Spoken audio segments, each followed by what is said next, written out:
You'll pay off your debt to the rich. Just work, and you'll earn your freedom.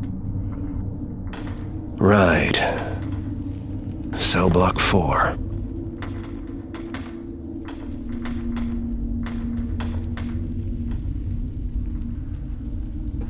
Open her up. You'll be free to go.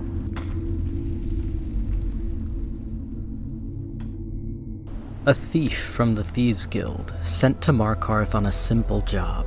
Steal from the Silverbloods. Whether it was a setup or just bad luck, he didn't know. But he had been caught and sent to the prison without a trial. The guild never came to his rescue, too scared of taking credit for the botched crime. The only thing Garrett knew now, the Silverbloods would regret setting him free. Now that Garrett is out of prison, he's dedicated to changing his ways, revoking a life of crime. So, no stealing. Nah, I'm just kidding. Where's the fun in that? Garrett has other plans. Some rules will be staying the same, so still no killing innocents and still playing on survival mode, but this time I'm only allowed to steal or loot. If it's not red or on a dead body, I can't have it. I'm still allowed to craft things, but I have to steal the materials in order to craft.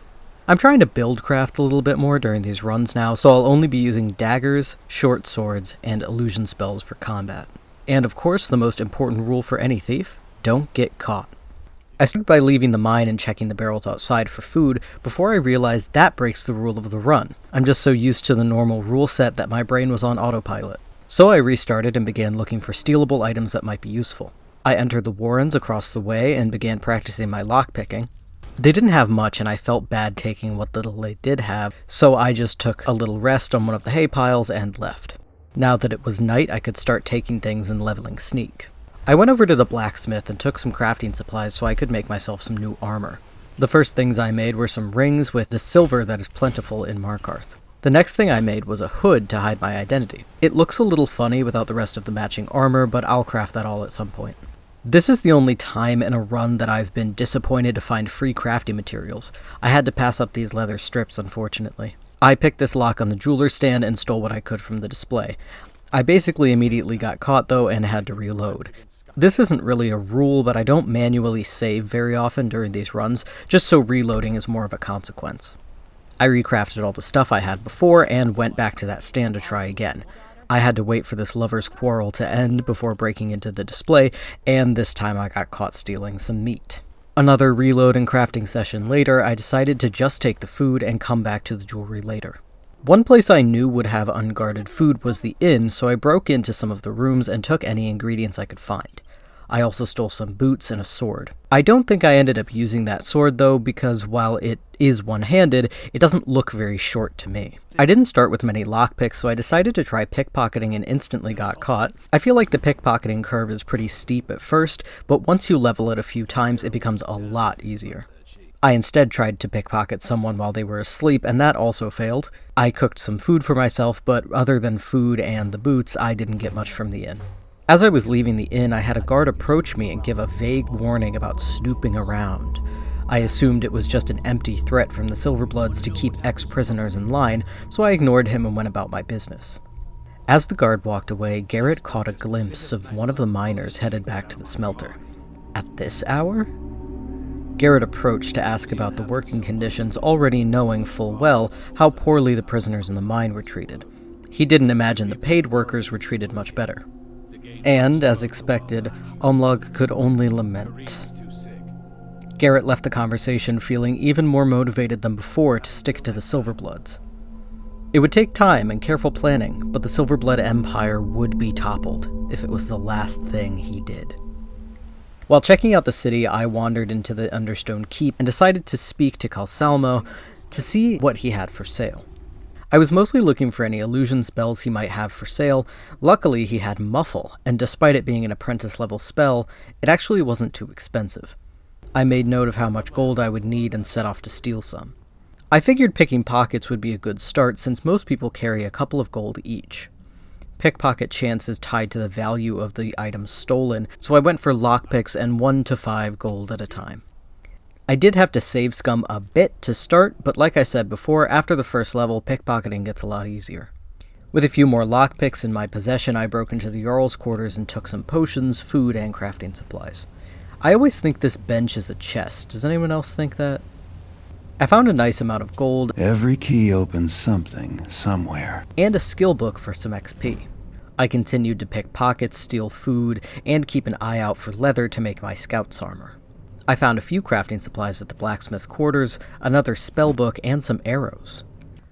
That key I picked up actually opens all doors in the Understone Keep, so I was able to easily enter the civil servants' chambers and take their food. That was about all I found, other than gold. I did find some other goodies in the general's quarters, and decided to call it a night after that. Before I find a place to sleep, I went over to the treasury house to look around. Lots of nice stuff in here, isn't there? You know you can't take it with you. But I can. Would be a shame if someone with a vendetta against the Silverbloods and a past in thievery were to take all of these valuables. With one more lock, I managed to get my first level up. I'll come back later to take more of their shit, but at the moment, I was just looking for cold hard septums and lockpicks. The sun began to rise on Markarth, and as the city awoke, Garrett felt his window begin to close. The light of day made it much harder to sneak around. He would need to find a place to rest his head until nightfall. The Warrens were an option for sleep, but perhaps not a base of operations. Markarth was once a trade hub for the dwarves to exchange their ores with the surface races, meaning there must be hundreds of little rooms carved into these mountains. As he left the city proper to search the mountainside for uninhabited caves, Garrett stumbled upon a trapdoor on the ground just outside the gates. This looks interesting.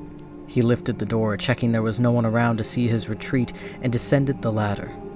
He found a large, open room, completely empty, with a bedroom to one side and a kitchen to the other. Anybody home? What a good home it would make, but what a better treasure room. Garrett began to picture it, hills of gold piled to the ceiling, silver ores and ingots stolen from under the Silverbloods' noses, stacked and stored just out of reach. He could cripple their empire, all just a stone's throw away from the very city they controlled. Not so secret anymore, is it? I explored the place a bit, sleeping and leveling up.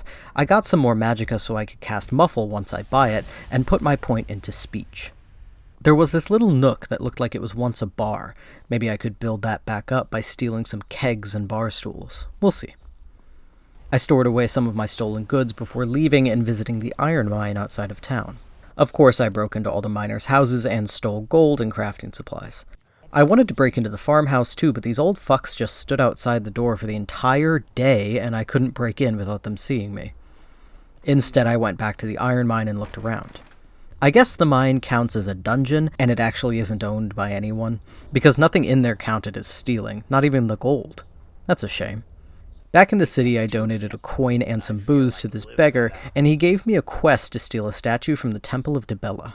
Right up my alley. On my way to the temple, I stopped into the alchemist to steal some of the potions and ingredients. Garrett swiped a potion from one of the shelves just as the owner of the shop rounded her counter to greet him. She had a sour expression and an attitude to match. The hag's cure was starting to seem a very apt name. Bothella wasted little time in asking Garrett for a favor.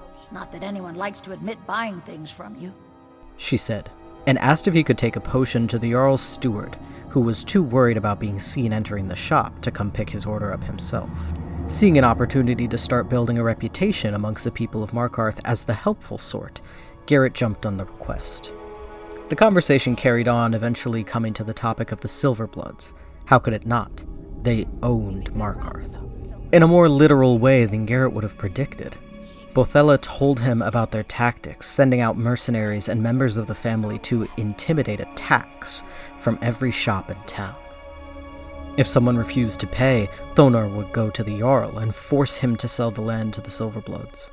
Using that leverage, the family had bought out every building in town, including some people's homes. I made some potions for the experience and left the store with a very motivational anger. I went straight up to the keep to buy the muffle spell and forgot to give the steward his potion. It wasn't until I was almost to the Temple of Dibella that I remembered, so I had to circle back to finish the delivery. I tried to cast Muffle, but realized I still didn't have enough magicka, nor did I have a point to put into illusion. Instead, I went to the Jarl's quarters and stole some more shit. I found a dwarven dagger, which became my main weapon for a while. I also stole some ingots that I had missed my first time around. I had one metal ingot and some leather strips, so I upgraded my dagger and bow at the grindstone, before buying a corundum ingot to make the thieves' backpack. The carry weight will be great for stealing, and it makes lockpicking 15% easier. I wish I could disenchant backpacks from the Anniversary Edition, but that would be kind of OP, I guess. I still needed a lot of leather for the rest of the Scout's armor set, so I went out with my bow to hunt some goats. I managed to get a few goat hides, found the Lover's Stone, and accepted the sign, and then got robbed by a thief on the road. So rude, robbing a fellow thief. How dare you? I got a little too close to this Forsworn-infested mine, and had to turn around. I hid for a while and let the Forsworn and the thief duke it out while I planned my escape. My hiding spot was right on the water, so I jumped down and found a wrecked boat with a ton of good loot on it. Always good to grab loot. I once again almost aggroed some Forsworn on the way back to Markarth, but luckily I managed to lose them. There was an Anniversary Edition quest on my way back, so I went to the marker, followed this ghost, and ended up having to fight more Forsworn. I was definitely not prepared to deal with them, so I ran away and figured I could come back later to see what the quest was all about. I finally managed to get into the farmhouse outside town, only to find that taking things from them didn't count as stealing. I'm not sure why. I don't remember selling any crops to the wife. Either way, I decided to just pickpocket them while they slept. When I got back to my little hideaway, I realized it was a mite exposed, so I planted a few little bushes around the trapdoor to hide it from view. Heading inside, I put some things away to free up carry weight, and right as I left, I was attacked by some hired thugs. Since I normally don't steal during my runs, I was very surprised to see these guys and was not prepared to fight them. I ran inside the city hoping the guards or some of my allies might help, but neither happened. So I talked to the Vigilance of Stendarr, thinking that he could give me access to the abandoned house where I'd be able to hide, but the conversation took too long and I was killed. Those fellas don't seem too friendly. Instead, I ran all the way to the Jarl's palace and hid amongst the pillars and other architecture. That was surprisingly effective. I made my escape through the Hall of the Dead, picking the lock and doing some light grave robbing on the way out. Time to raid some tombs. Since I was right next to the alchemist, I decided to stop in to steal some things, but found that a lot of things were free because I had done that quest for her. Well, shit. I really need to stop helping people so I can steal all their stuff. I took the more expensive stuff that still counted as stealing and pickpocketed her and her apprentice just to be safe. I went back to my hideout and leveled up, taking magicka so I could finally cast Muffle. I also put a point into sneak and pickpocket. The next morning, I tanned all my leather and finally made the full Scout's armor set. After that, I went up to the smelter overseer's quarters and took a bunch of crafting supplies. That's for treating the miners like shit, you dick. All the gray and bronze buildings were starting to look the same, feel the same. Garrett entered the general store on the main strip and breathed a sigh of relief. Finally, a place with character. He stepped up to the counter to see what there was to buy when the shopkeep smiled. As he browsed the goods on display, she whispered something that shocked him. "You're that thief from the guild, aren't you?" Of course, Garrett knew there were fences from the guild in town, but he didn't think anyone would recognize him after a decade in prison. The woman nodded once and turned her head back to her bookkeeping. Garrett looked around the walls of the shop, realizing it must have been owned by the Silverbloods like the alchemist, and the inn, and the prison. That night in his hideout, Garrett began to formulate his ultimate revenge. If he could find where the Silverbloods kept the deeds and records for each building they had bought out, he could ruin them completely. Forge the deeds, burn the originals, and return the copies to the civilians of Markarth, releasing them from under the tyrannical thumb of the Silverblood family for good. And, while he was at it, why not steal every single thing they owned? Every basket, every loaf of bread, every table and chair. Speaking of fences, I broke into Endon's since he's a Thieves Guild fence, and Garrett doesn't fuck with the Thieves Guild anymore. He's a silversmith, so he's probably paying the Silverbloods for materials anyway, which makes him an enabler, as far as I'm concerned. I took all the jewelry they had and any raw materials that were either valuable or useful. I decided to visit the treasury again to look around for any clues as to where the deeds might be kept. Behind the receptionist, there's a giant safe locked behind a heavy Dwemer gate. That's got to be my target. A container like this might have something good inside it. I managed to find a spot near the gate where I couldn't be spotted and tried my best to unlock it. Expert lock. Well, good thing I'm an expert lock... Shit. I tried picking some pockets since most NPCs carried lockpicks, but no one inside the treasury had any, so I was forced to leave for now. I went up to the palace to look through some pockets, but only found gold and jewelry. Oh no, how terrible. While I was there, I figured it would be fun to have a pet mud crab, so I went ahead and bought him from Calcelmo. What sort of a lunatic keeps these things as pets? I think I'll name you... Darwin. I decided to enter the guards tower to see if they had any lockpicks lying around. They didn't, but I was able to steal a bunch of arrows off the sleeping guards. I also took all of their weapons and armor, thinking I could sell them, but forgot I didn't have the right perk to do that. I made the slow trek back to my hideout and dropped off the stuff weighing me down. I slept and leveled up, putting my point into sneak again, and I built Darwin a little nook off camera. I told him to go hang out there. He's got some rocky soil to burrow into, some hay to nest in, some water to play in, and a big old bowl of fish. Anyway, I was carrying a bunch of stolen silver, so I turned them into jewelry to sell later. I finally managed to take all of the jewelry from the stand in the marketplace, then ran over to the blacksmith to make some of my own. I went to sell my crafted stuff and saw Lisbeth was selling a ring of illusion. I didn't have enough gold at that moment, so I kept it in mind for later.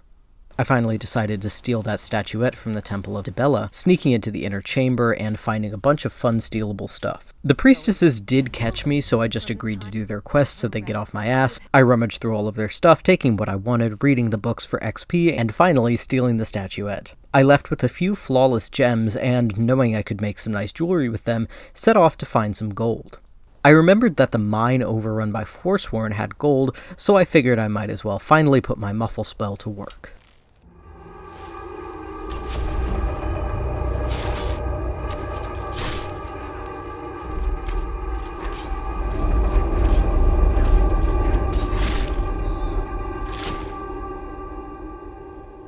Taking things from this mine counts as stealing, so I was finally able to get a pickaxe and mine all the gold ore. I had so much ore by the end that I had to take a strength potion and eat all of my food to clear out my carry weight. On the way back to town, I saw the Khajiit caravan and stopped to sell them my loot from the Forsworn. I crafted all my gold jewelry and went to sell it, but forgot that vendors' inventories change when you quit the game, and I had just saved and quit before visiting her shop, so she no longer had the ring of illusion I was saving up for. Instead, I decided to buy some illusion robes and use them to enchant my armor. At least it comes with free magic regen. I had to buy a soul gem from the Khajiit, and once I had, I enchanted my armor.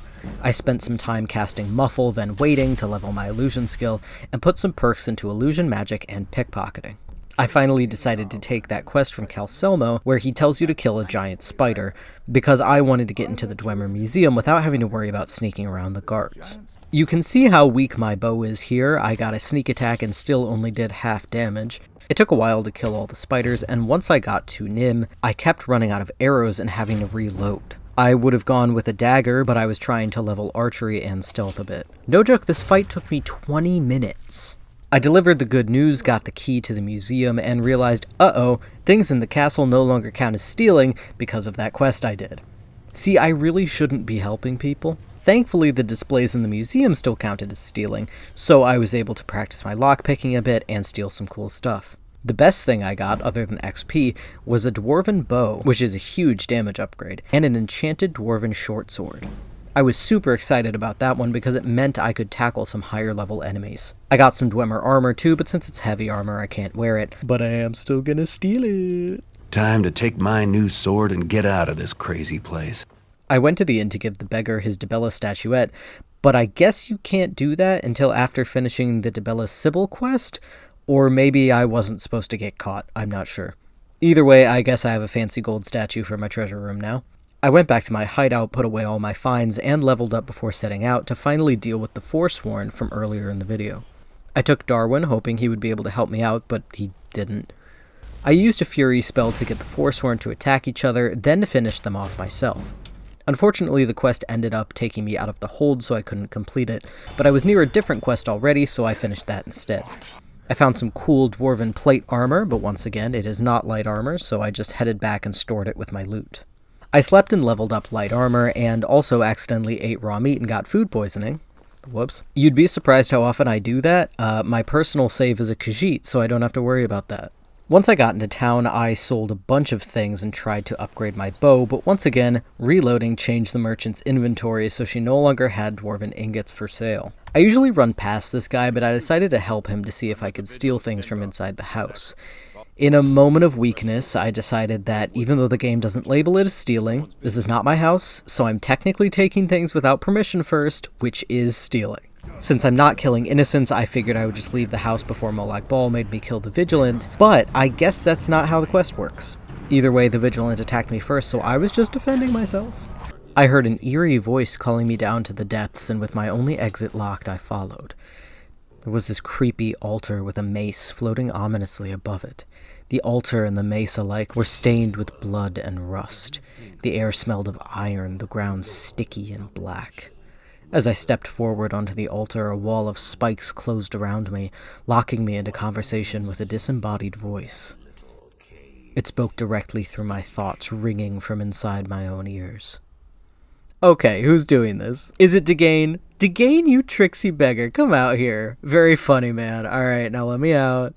Honestly, that was kind of impressive voice manipulation you did there. You really had me for a bit. Anyway, off to continue my normal day. Bye! I sold some loot, crafted some stuff, and went back to the guard tower to stock up on arrows. After stocking up on supplies and clearing my carry weight a bit, I decided it was finally time to start clearing every single thing from the Silverblood buildings. I took the chairs, the beds, the dressers, the wardrobes, and anything that wasn't made of stone or bolted to the floor. I also pickpocketed as many people as I could, but this lady was somehow in the worst spot possible, so I just stole all the stuff around her instead.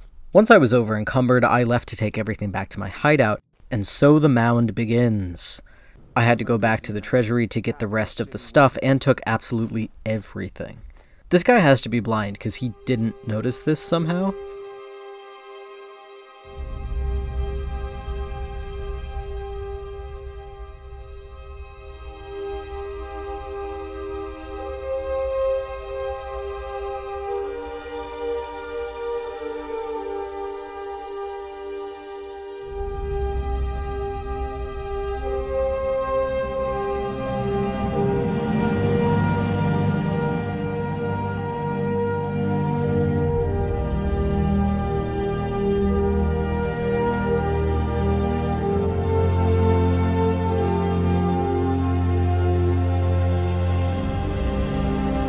Finally, the people of Markarth were free from the oppressive rule of the Silverbloods. Let my walls endure from season to season, year to year, and age to age. Let my walls stand while families toil, armies march, and empires fall. And my walls will stand always as a shield against evil. After nearly a month, Markarth had managed to build back up their trade, finding partners who were happy to avoid dealing with the Silverbloods. While the townsfolk decided who to elect as leader, Garrett held the unofficial title. And it was starting to seem like the people wanted it to remain that way. Garrett wasn't sure if he wanted the position. This all started as a simple plan to defy the Silverbloods' authority. But if Markarth wanted him, Garrett would do right by her.